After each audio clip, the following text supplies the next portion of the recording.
Oke, assalamualaikum warahmatullahi wabarakatuh. Kabar baik ya buat kita semua. Semoga di sana juga baik-baik juga ya. Pertama-tama perkenalkan nama aku Ivan, kode asisten RIO dan rekan saya di sini ada Dian Reski dengan kode asisten DRZ. Pada malam kali ini teman-teman akan mempelajari data visualization bersama kami. Nah, kira-kira apa sih yang akan dipelajari pada malam hari ini? Yaitu ada data visualization, pengertiannya itu apa, lalu mengenal dengan line plot, lalu kenalan juga nih sama scatter plot, lalu juga ada bar plot, ada pie plot, dan juga ada heat map. Oke, yang pertama pengertian data visualization. Menurut istilahnya tuh data visualization ya data dan visualization yang berarti memvisualisasikan. Tapi data visualization sendiri itu mempunyai tujuan juga, yaitu untuk bagaimana kita sebagai orang yang mengolah data itu dapat mengeluarkan insight yang diberikan oleh data tersebut. Dengan kata lain, data itu harus bisa dimengerti oleh orang secara umum gitu. Biar tujuan dari data itu ada dan tercapai. Dan tidak ada misinformation yang terjadi yang ditangkap oleh halayak umum. Selain itu juga, dengan ada data visualization ini, kita juga bisa ngelihat nih, insight bisnis yang diberikan dari feedback customer gitu. Jadi, dengan ada data visualization, kita bisa merepresentasikan arti data itu ke orang banyak. Nah, di sini ada beberapa tools yang digunakan untuk data visualisasi. Yang pertama ada Excel dan Google Sheet ya. Ini udah sering kita jumpai dan dia memang bisa untuk memvisualisasikan data. Serta ada Matplotlib. Untuk Matplotlib ini merupakan sebuah library yang ada di Python. Fungsinya untuk memvisualisasikan data. Lalu ada Seaborn juga. Seaborn ini sama kayak Matplotlib, cuma dia lebih advance-nya dan ada di Python. Selanjutnya, ada tools yang sering digunakan di startup dan juga biasa digunakan kalau roles-nya itu business intelligence. Nah, Tableau ya namanya. Tableau ini sebuah tools yang digunakan oleh data analis untuk memvisualisasikan data. Dimana kalau pakai Tableau ini mudah, tinggal di drag and drop aja. Data mana yang menjadikan sumbu X, data mana yang dijadikan sumbu Y, nanti akan dicari korelasinya, nanti ketemu plottingannya. Dan juga banyak juga metode plottingan-plottingannya di sana. Tapi kalau untuk yang public itu aksesnya nggak full unlock, jadi kalau mau yang full banget itu pakai yang berbayar. Oke, selanjutnya di sini ada contoh penerapan data visualization. Di sini ada sebuah plottingan ya. Coba teman-teman bayangkan kalau dia tuh nggak ada judulnya. Bingung kan ya pasti. Ini apaan ya? Data apa ini? Kok tiba-tiba ada uangnya, ada besaran uang, ada bulan gitu. Nah, dari situ kalau misalkan nggak ada jadulnya aja, itu udah bingung orang kan. Bisa aja ini laporan pemasukan, tapi ternyata ini laporan pengeluaran bulanan gitu. Dan juga kalau misalkan di sumbu Y-nya itu tidak ada skala uangnya, kita juga bingung. Ini apa ini yang ditujukan gitu. Nah, pentingnya data visualization itu di situ agar informasi yang disampaikan dapat diterima serta dapat memberikan insight-insight dari data tersebut. Nah, untuk selanjutnya akan dilanjutkan oleh rekan saya, oleh Mbak Dian.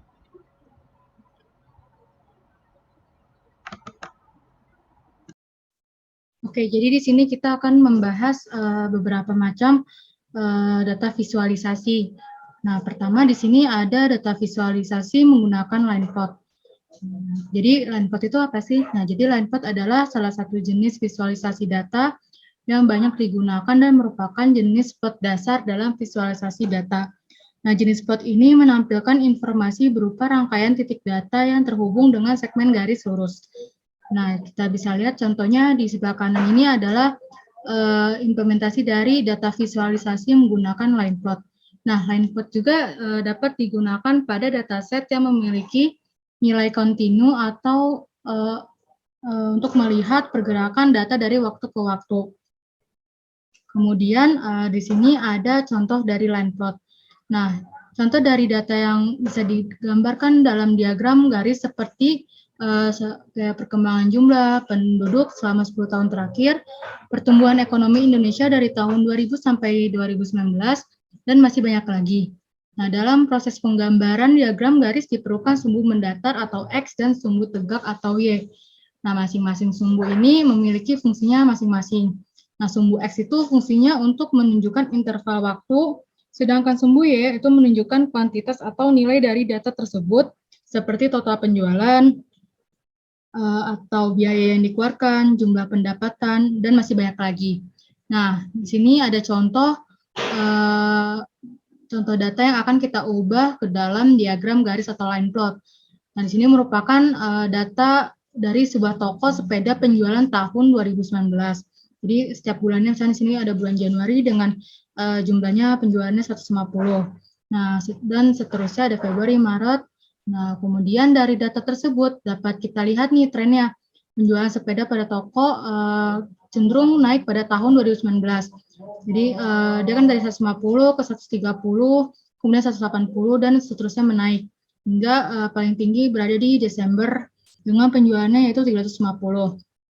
Nah, walaupun pada bulan Januari kalau kita lihat di sini sampai si Juni sedikit tidak stabil karena terjadi kenaikan dan penurunan, namun pada bulan Juni sampai Desember penjualan tersebut cenderung naik. Nah, data diagram garis ini lebih mudah dibacakan daripada kita hanya melihat tabel di samping. Kemudian yang kedua, di sini ada data visualisasi menggunakan scatter plot. Nah, jadi scatter plot itu adalah sebuah tipe grafik yang digunakan untuk menggambarkan suatu data dengan menggunakan koordinat kartesian. Data-data yang ditampilkan menggunakan scatter plot itu direpresentasikan dengan titik yang terletak di antara dua aksis. Nah, scatter plot ini baik digunakan ketika kita pengen lihat relasi antara dua variabel. Nah, scatter plot juga dapat digunakan untuk melihat tren jumlah suatu data lebih besar di variabel mana. Misalkan di sini ada contoh dari scatter plot, di mana di sini ada tabel atau datanya, ada bulan sama advertising sama item sold. Nah, kita pengen lihat hubungan kedua variabel. Nah, kita bisa lihat nih di sini kalau diimplementasikan menggunakan scatter plot, di mana titik biru ini adalah advertising dan oranye adalah item sold. Kemudian yang ketiga di sini ada data visualisasi menggunakan bar plot. Jadi bar plot itu adalah jenis plot yang dipresentasikan dengan bar atau batang, di mana panjang bar adalah representasi dari ukuran sebuah fitur atau variabel. Nah, bar plot ini biasanya mempresentasikan jumlah data dari suatu kategori tertentu. Nah, kita lihat sini ada contoh dari penggunaan bar plot dengan rata-rata jumlah pengeluaran sebulan per kapita nasional. Nah, hindari penulisan label secara vertikal maupun diagonal supaya tidak menyulitkan membaca dalam memahami label tersebut. Nah, warna juga sangat penting nih dalam penyajian data diagram. Usahakan menggunakan warna yang konsisten supaya mudah dipahami. Kemudian di sini ada contoh dari bar plot, di mana sini ada tabelnya untuk minggu ke-1 Januari, minggu ke-2, minggu ke-3, minggu ke-4. Nah, kita di sini ada tabel pengeluaran per bulan. Di sini kalau misalkan dalam bentuk bar plot, kita lihat nih, di sini birunya kan untuk minggu ke-1, merahnya minggu ke-2, kuningnya minggu ke-3, dan hijaunya minggu ke-4. Nah, jadi di sini kan lebih jadinya mudah terbaca ya, dibandingkan kita hanya tabelnya saja nih. Jadi kalau dibentuk ke dalam, kita visualisasikan menggunakan bar plot itu lebih mudah terbaca. Kemudian di sini ada data visualisasi menggunakan heat map. Jadi heat map adalah visualisasi atau pemetaan dengan menampilkan data dengan representasi warna yang berbeda-beda.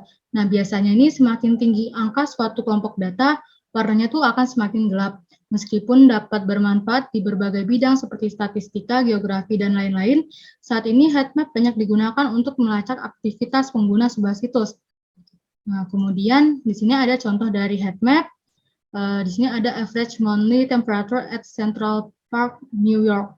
Nah, jadi kalau kita lihat di sini warnanya tadi kan kalau semakin gelap dia semakin banyak ya. Nah, di sini kan lihat nih 2010 pada bulan Juli. Nah, ini warnanya merah kan, seperti itu. Kemudian ada data visualisasi menggunakan histogram. Jadi histogram itu merupakan tampilan bentuk grafis untuk menunjukkan distribusi data secara visual atau seberapa sering suatu nilai yang berbeda itu terjadi dalam suatu kumpulan data. Nah, manfaat dari penggunaan histogram ini adalah untuk memberikan informasi mengenai variasi dalam proses dan membantu manajemen dalam membuat keputusan dalam upaya peningkatan proses yang berkesinambungan. Nah, di sini kita lihat ada contoh dari histogram, di mana binnya 0 sampai 20 dengan frekuensinya 6, kemudian 21 sampai 25 frekuensinya 8. Nah, kalau kita lihat di sini frekuensi ada di sumbu Y dan binnya ada di sumbu X. Kemudian ada data visualisasi dengan pie plot. Jadi pie plot ini atau disebut pie chart merupakan grafik statistik berbentuk lingkaran yang dibagi menjadi beberapa irisan dan luasnya bergantung kepada proporsi numerik atau kuantitas dari data yang dimiliki. Nah, satu lingkaran itu menunjukkan bagian utuh atau 100%. Setengah lingkaran berarti kan menunjukkan setengahnya dari total atau 50% ya, dan seterusnya. Nah, diagram lingkaran ini banyak digunakan di dunia bisnis. Untuk mempermudah presentasi, orang terkadang menggunakan diagram lingkaran. Nah, di sini ada contoh dari pie plot. Pertama, di sini ada di tabel A, B, C, D, E nih labelnya. Value-nya atau nilainya seperti gambar sini. Nah, kemudian si value-nya ini kita akan format dalam bentuk persen agar bisa kita rubah menjadi pie chart atau pie plot seperti itu. Oke, sekarang kita akan memperlihatkan bagaimana sih cara mengimplementasikan visualisasi data tersebut menggunakan Python pada Google Colabs. Nah, langkah pertama yang harus dilakukan adalah tentunya kalian membuka Google Colabs-nya. Kemudian ini nama file bisa kita ganti. Di sini ada modul SG3.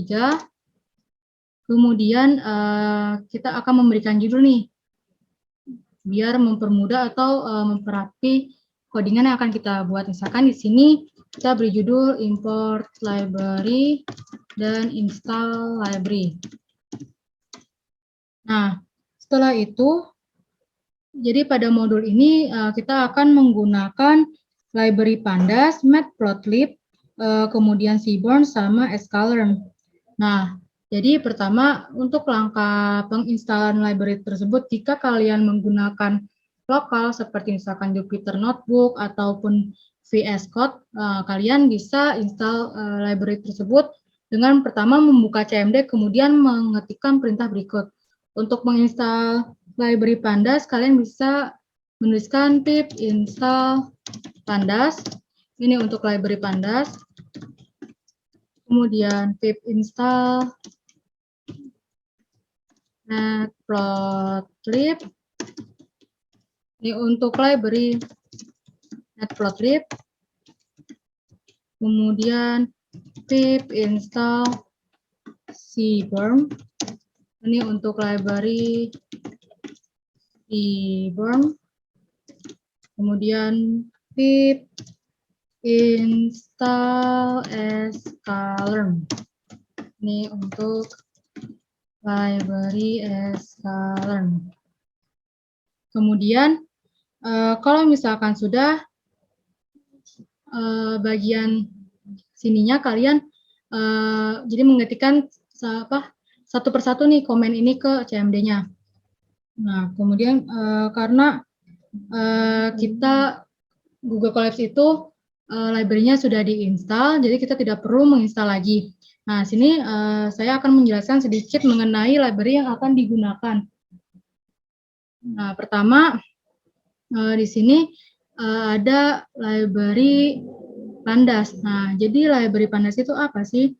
Nah, library Pandas adalah sebuah library di Python yang berlisensi BSD dan open source yang menyediakan struktur data dan analisis data yang mudah digunakan. Nah, si Pandas ini biasanya itu digunakan untuk membuat tabel, mengubah dimensi data, mengecek data, dan banyak lagi. Nah, struktur data dasar pada Pandas itu dinamakan data frame yang memudahkan kita untuk membaca sebuah file dengan banyak jenis format seperti file.txt, CSV, dan TSV. Nah, fitur ini tuh nanti akan menjadikannya tabel dan juga dapat mengolah suatu data dengan menggunakan operasi seperti join, listing, group by, agregasi, dan teknik lainnya. Kemudian di sini ada library matplotlib. Jadi library matplotlib adalah library plotting 2D Python yang menghasilkan gambar publikasi bermutu di dalam berbagai format hard copy dan lingkungan interaktif sepanjang platform.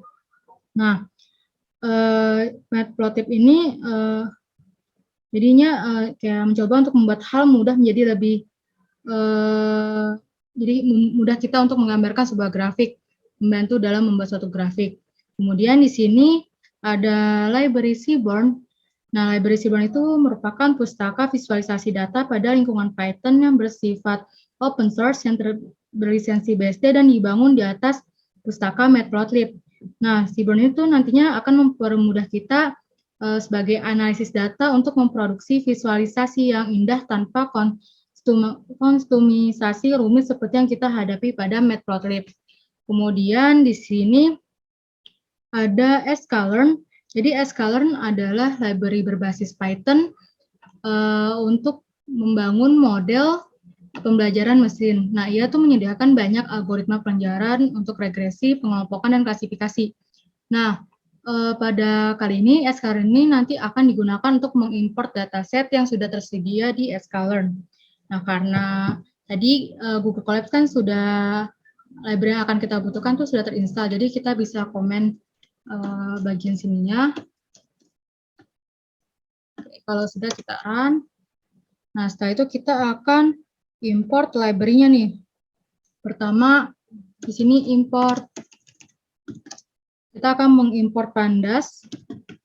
Nah, SPD. Jadi nanti pandas ini akan kita panggil menggunakan si variabel PD. Kemudian ada import matplotlib plot as plt. Jadi nanti matplotlib ini akan kita panggil menggunakan plt. Kemudian from collection import counter.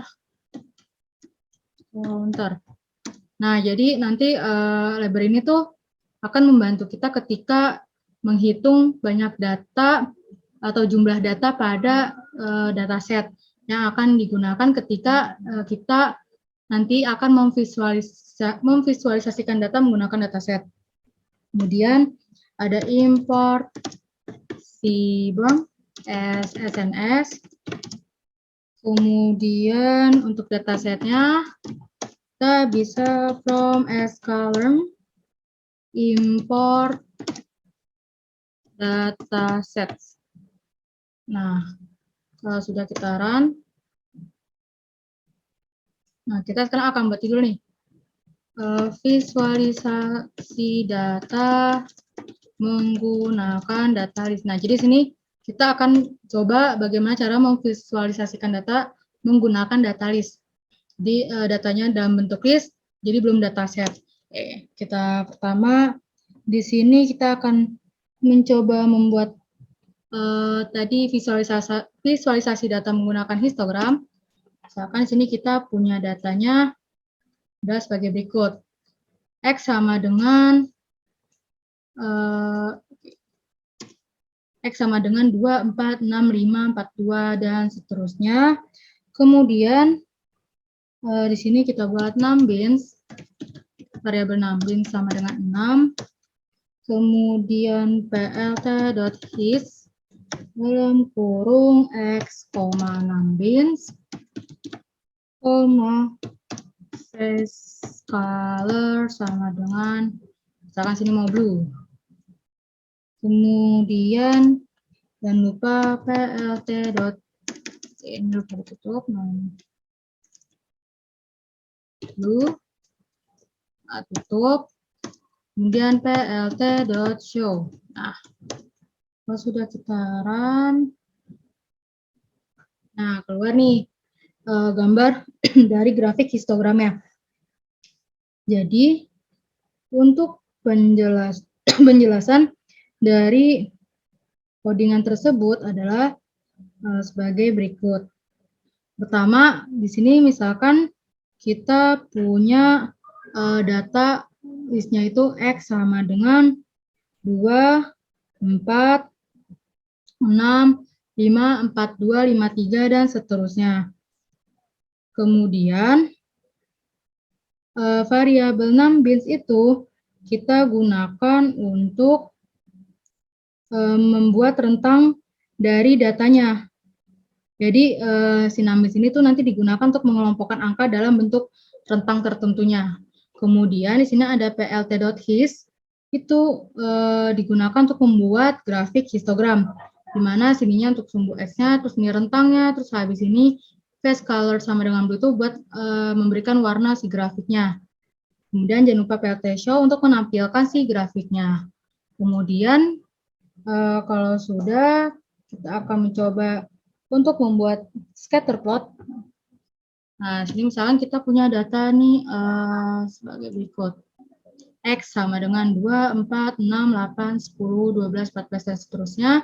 Dan Y-nya sama dengan 32, 34, 36, 38, dan seterusnya.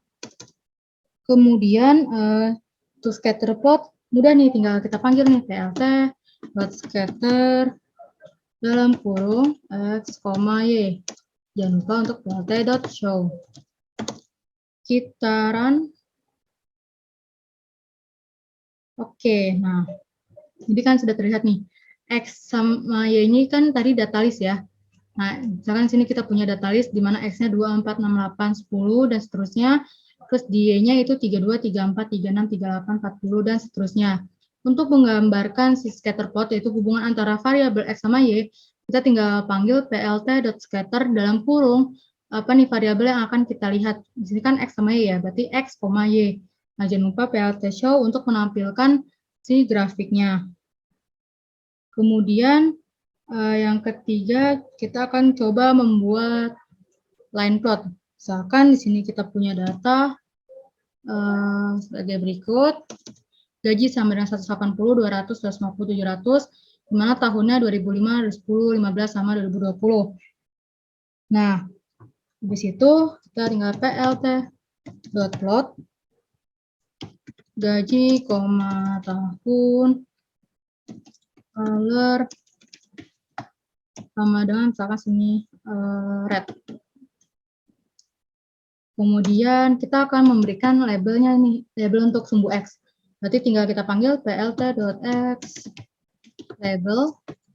Misalkan kan sini kan X-nya itu gaji ya, berarti gaji dalam kurung juta. Nah, kemudian plt.y label untuk memberikan label pada sumbu Y. Dan di sini kan tadi tahun. Nah, plt.title itu digunakan untuk memberikan judul pada grafiknya. Misalnya di sini kita pengen namanya rata-rata gaji per tahun. Nah, kemudian kalau sudah jangan lupa plt.show. Nah, jalan. Oke, keluar nih gambar grafiknya. Jadi di grafik ini kalau kita lihat pertama ada tentunya data listnya ya gaji sama tahun, di mana gajinya 180, 200, dan seterusnya, dengan tahunnya 2005, 2010, dan seterusnya. Nah, terus kemudian di sini ada plt plot dalam kurung gaji, tahun, color red, itu digunakan untuk melakukan plotting terhadap nilai X dan Y, di mana pada kasus ini X-nya itu adalah si gajinya, terus Y-nya itu Y-nya itu si tahunnya.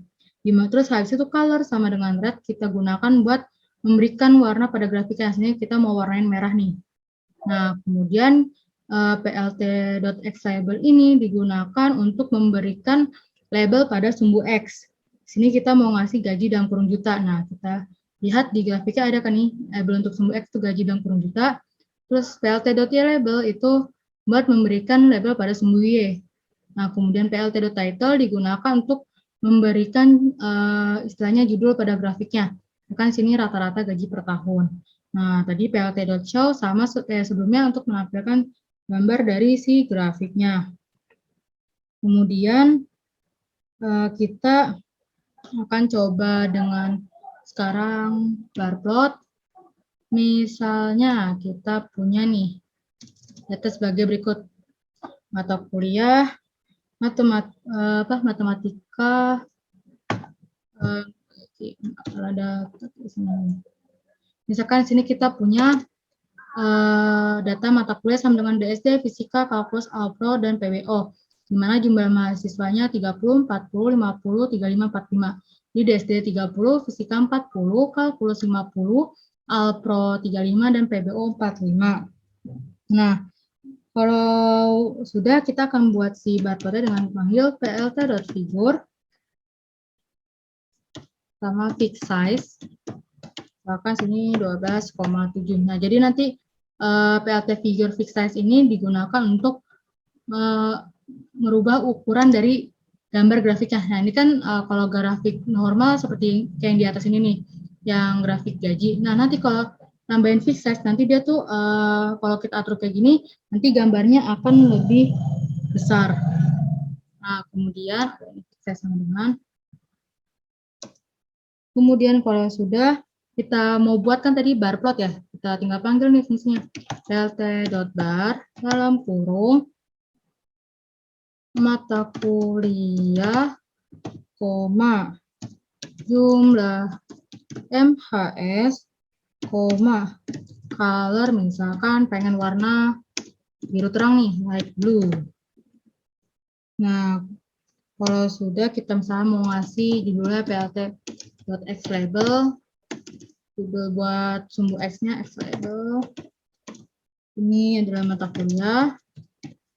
Terus label buat sumbu Y-nya adalah jumlah mahasiswa. Nah, udah plt show. Oke. Nah, keluar nih gambarnya kan. Jadi di sini untuk penjelasan program ya, pertama kan kita punya tadi tuh data list mata kuliah. Pertama yang mata kuliah ada DSD, Fisika, Kalkulus, Pro PBO, sama data list si jumlah mahasiswanya. Kemudian plt.figure dalam kurung fixed size sama dengan 12,7, dia itu digunakan untuk merubah ukuran gambar dengan menambahkan argumen fixed size di dalam fungsi plt.figure dan memasukkan parameter lebar dan tinggi.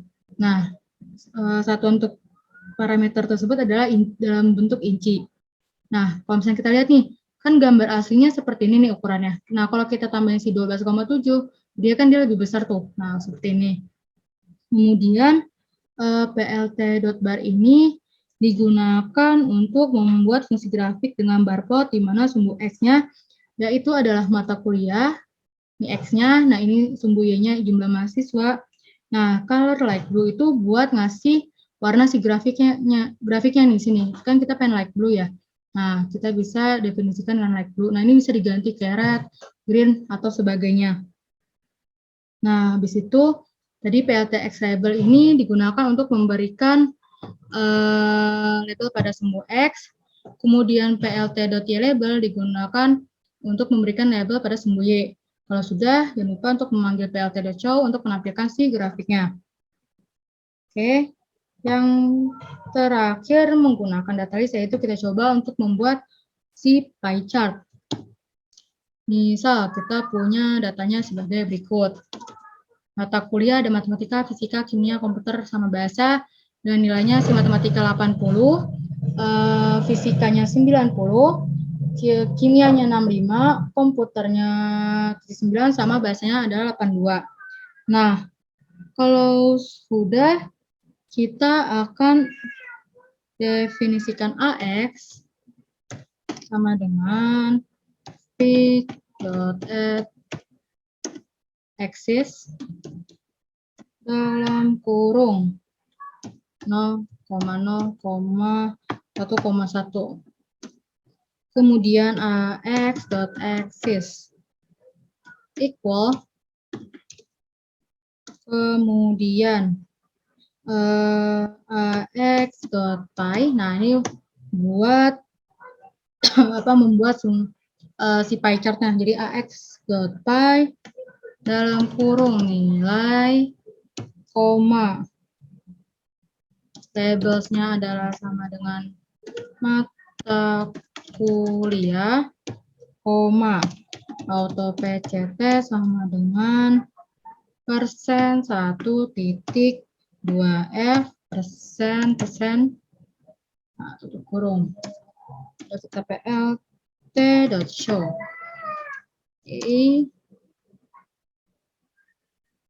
Navig is not defined. Oh, kita lupa di sini fix sama dengan plt.figure. Plt.figure misalkan kita mau tadi fix size-nya sama dengan kan 10,5. So, kalau sudah kita run, nah keluar kan nih. Jadi di sini untuk penjelasan program ya, pertama seperti biasa kita definisikan datanya dulu nih, data listnya. Sini ada mata kuliah sama si nilai. Kemudian di sini tadi kan fig sama dengan plt figure itu kita gunakan untuk menggambarkan figur dengan ukuran figurnya adalah 10 sama 5, 10,5 kan. Terus habis itu AX sama dengan fig.addAxis dalam kurung siku 0,0,11 itu untuk menambahkan objek sumbu ke gambar di mana urutan 4 panjang kuantitas yaitu kiri bawah lebar tinggi dan menambahkan elemen yang berbeda ke plot. Kemudian sini ada AX.axis equal itu untuk membuat rasio aspeknya yaitu sama. Kemudian AX.py nilai koma labels mata kuliah auto PCT ini pertama digunakan untuk membuat fungsi grafik py-nya nih. Jadi manggilnya dengan AX.py. Kemudian dengan nilainya itu nilai dan labelnya yaitu mata kuliah. Jadi nilai value-nya adalah nilai, labelnya adalah si mata kuliah. Kemudian auto PCT-nya ini digunakan untuk menampilkan angka pada pie chart. Nah, di sini ada persen 1,2F ini digunakan untuk menampilkan bilangan dalam bentuk desimal dan bilangan di belakang koma terdiri dari 2 angka. Misalkan kita di sini mau belakang koma itu 3, bisa kita ganti jadi 1,3, kita run. Nah, dia kan sekarang bilangan desimal itu di belakang koma ada 3 kan, 1, 2, 3. Nah, seperti itu. Sekian penjelasan terkait visualisasi data menggunakan data list. Setelah ini kita akan membahas bagaimana sih visualisasi data menggunakan dataset yang akan dibahas oleh rekan saya, Ivan.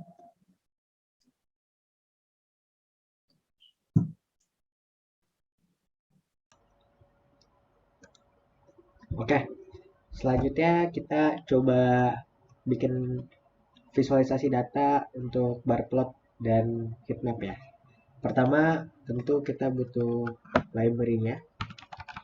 Ada library yang kita gunakan ada matplotlib, pyplot, splt, lalu ada pandas,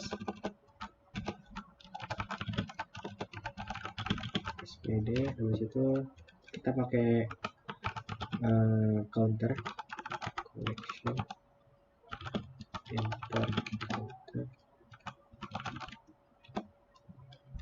lalu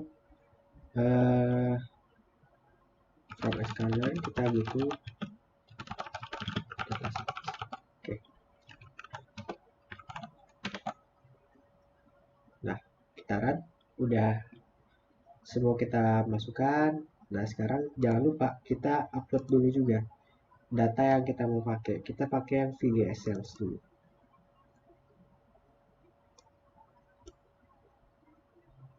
Nah, kalau upload data manual gini, jangan lupa untuk selalu ini ya, di upload setiap kali mau nge-run karena dia nggak ke-save di collab-nya. Jadi kalau misalkan nanti pas di run lagi ternyata error, mungkin kalian datanya. Oke, kita lanjut ya. Kita bikin data frame dulu. pd.csv, jadi namanya VGA sales.csv. Nah, harus kita tampilkan datanya.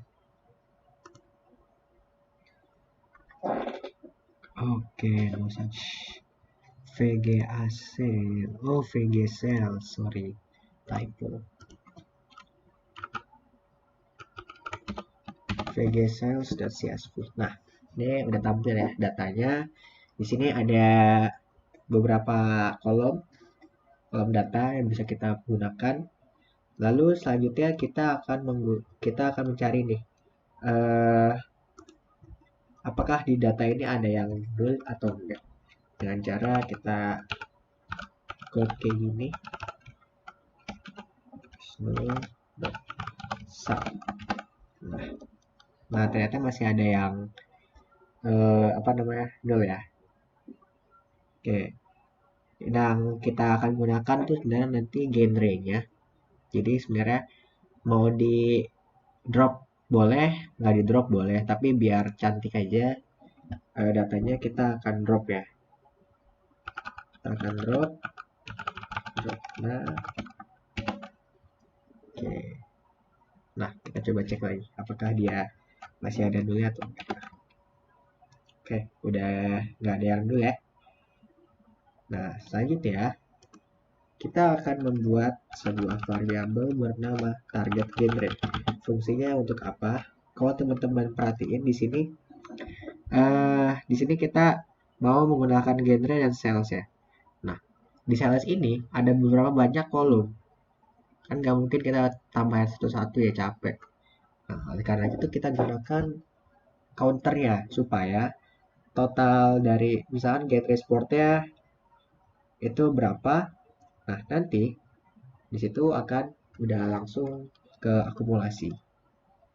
Nah, gimana caranya? Yaitu dengan kita menggunakan counter, lalu kita pilih kolom mana yang akan kita gunakan.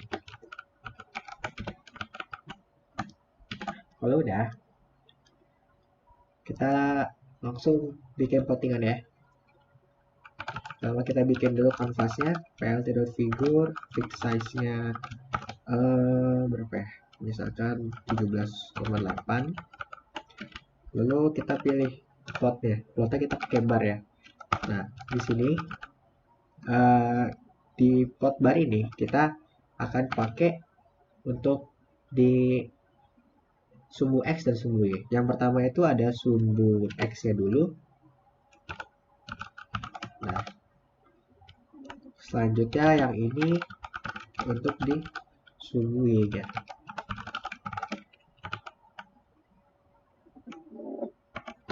Oke. Target genre.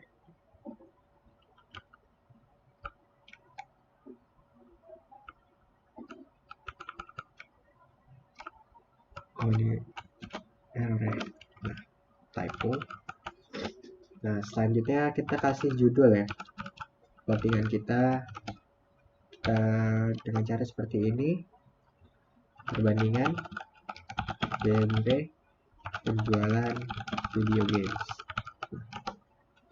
Selanjutnya kita kasih label juga di sumbu X-nya ada genre. Setelah itu kita kasih label juga di sumbu Y-nya total. Nah, setelah itu kita langsung show aja. Show. Kita lihat. Nah, ini keluar ya. Kita jadi bisa lihat kalau penjualan video games yang terbanyak tuh ada di genre action gitu, di atas 3000. Nah, teman-teman juga bisa customize beberapa yang ada di plot ini. Contohnya kayak di title ini. Title ini teman-teman bisa juga ganti font size-nya misalkan jadi 18. Terus warnanya misalkan jadi warna red ya. Nah, setelah itu kita coba run dulu deh. Nah, jadi ini lebih besar dan berwarna ya. Nah, untuk genrenya ada totalnya kayak kecil banget ya. Kita ganti juga deh. Kita ganti font size-nya jadi 14. Terus selain font size dan color, teman-teman juga bisa ganti jadi jenis ya, font style. Itu ada beberapa pilihan. Kalau mau lihat pilihannya, kita bisa run aja dulu biar error gitu ya. Nah, di sini ada normal, italic, sama oblique. Itu beda-beda. Sekarang saya mau pakai yang italic. Oke, udah. Terus yang total juga kita ganti. Font size jadi 14. Habis itu font style-nya jadi oblique. Oke, nah begini jadinya dia. Oke, ini untuk yang bar plot. Oke, selanjutnya kita akan coba yang heat map ya. Heat map. Oke, untuk yang heat map, data yang kita gunakan itu berbeda, bukan yang VGA cells, tapi kita pakai yang housing price. Kita refresh. Oh, masih upload ya. Oke, dia udah ke upload. Nah, sekarang kita butuh dulu, kita bikin data frame dulu dengan variabel df house. Kita baca dulu ya, csv house price .csv.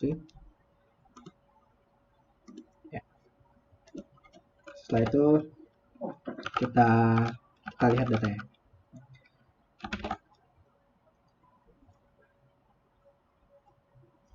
Oke, ini ada beberapa ya, ada banyak ya. Load area, street alley, load shape, encounter, utilities, full area, dan semacamnya. Nah, di heatmap ini cocok kalau teman-teman sedang mencari sesuatu yang berkorelasi. Nah, bagaimana cara membuat heatmap ya? Pertama, kalau misalkan berkorelasi dia butuh matrix, berarti kita bikin korelasi matriksnya dulu dengan cara df house. Kita pakainya cell price, lalu ada overall quality ya. Nah, penulisan ini jangan sampai salah, karena kalau salah nanti dia akan menimbulkan error. Lalu ada garage area, lalu ada cell condition. Setelah itu pakai yang first floor, lalu yang terakhir ada full bar. Nah, setelah itu dot for. Nah, ini udah tersimpan belum? Oh, cell price not in index. Kenapa nggak di index? Karena di sini itu cell price P-nya gede, sedangkan di sini kecil. Nah, kita harus ganti jadi gede. Oke, dia udah simpen ya di variable core matrix. Selanjutnya kita akan melakukan plottingan. Nah, kita bikin dulu kanvasnya. Fix size berapa? Kalau untuk heatmap ini bagusnya dia itu kotak ya bentuknya. Jadi karena dia itu emang bentuknya kan map yang sebuah map gitu ya. Jadi dia bikin kotak aja. Aku pakai 1717. Terus kita bikin heatmap ya. Dan kalau heatmap itu pakainya ini ya, pakai seaborn. Jadi di situ pakainya SNS. Lalu di sini ada variabel yang kita gunakan, korelasi ini apa, habis itu line width-nya aku pakai 0,02, terus square sama dengan true, annotate-nya sama dengan true, cmap-nya sama dengan magma. Untuk cmap ini sebenarnya bervariasi banyak pilihannya, ada beberapa. Nah, itu cuma beda warna aja sih. Bisa di Google atau nanti kita coba deh. Terus line color black. Oh, white dulu deh. Biar kelihatan bedanya. Oke, selanjutnya kita upload PLT title, korelasi antar fitur rumah, gitu ya. Oke, kita coba apakah bisa. Oh, SNS is not defined. Oh ya, di sini belum di ini ya. Belum di apa namanya? Belum di import. Import Seaborn SNS. Belum nyerap. Oke, harusnya bisa. Nah, dia bakalan berubah jadi kayak gini. Nah, bisa dilihat ya. Kalau misalkan dia makin gelap warnanya, itu dia makin gak berkorelasi. Sedangkan kalau dia satu-satu gini, ya dia paling berkorelasi ya, karena ya sell price berkorelasi dengan sell price juga. Jadi dia satu.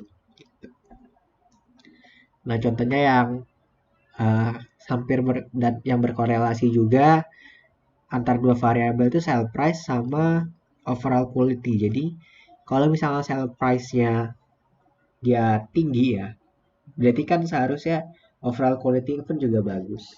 Nah, gitu dan seterusnya. Nah, dengan visualisasi data ini kan kita jadi tahu ya korelasinya bagaimana. Gitu. Oke. Nah, tadi yang aku bilang itu eh bisa beberapa ya. CMap, Magma misalkan.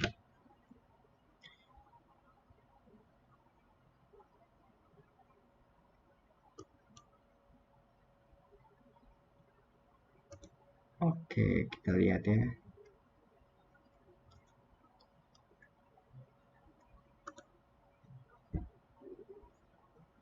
Choosing color map.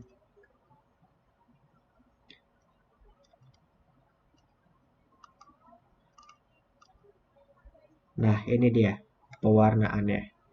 Di sini ada Viridis, Plasma, Inferno, Magma, sama Cividis. Nah, coba kita ganti ya. Jadi misalkan Plasma atau Cividis deh. Cividis. Ya. Oke, dia jadi berubah ya. Nah, terus teman-teman juga bisa nih. Misalkan teman-teman merasa kayak judulnya kurang gede, tinggal tambahin aja font size-nya diganti. Misalkan jadi 20 gitu ya. Terus biar nyentrik warnanya ganti jadi warna misalkan merah gitu ya. Terus line color bisa diganti juga. Ini kan line color putih ya. Bisa diganti jadi yang lain warna misalkan hitam biar dia nggak nyaru ya. Terus biar makin tebal kita juga bisa ganti jadi 0,5. Nah, oke kita coba ya. Nah kayak gini jadi ya. Terus kalau misalkan teman-teman nggak butuh nih anotasinya kayak 0,79 segala macam, bisa diganti jadi false. Lalu kalau ini kan kotak ya, even semua ya, kotak ya. Bisa aja teman-teman kalau maunya nggak rapi, ya square-nya diganti jadi false. Nah, akan jadi gini jadinya. Jadi kayak mosaik. Tapi emang lebih bagus tuh kayak gini kan ya. Jadi kotak, terus anotasi juga bisa tahu karena kita nggak tahu nih kalau kayak gini ini tuh apa nomor berapa gitu ya. Oke. Nah,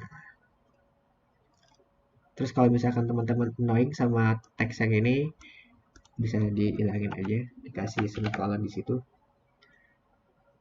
Nah, gini kelihatan deh udah visualisasi data. Oke, kalau gitu cukup sekian ya dari aku. Untuk selanjutnya kita ngomongin tugas kali ya. Untuk selanjutnya ada tugas.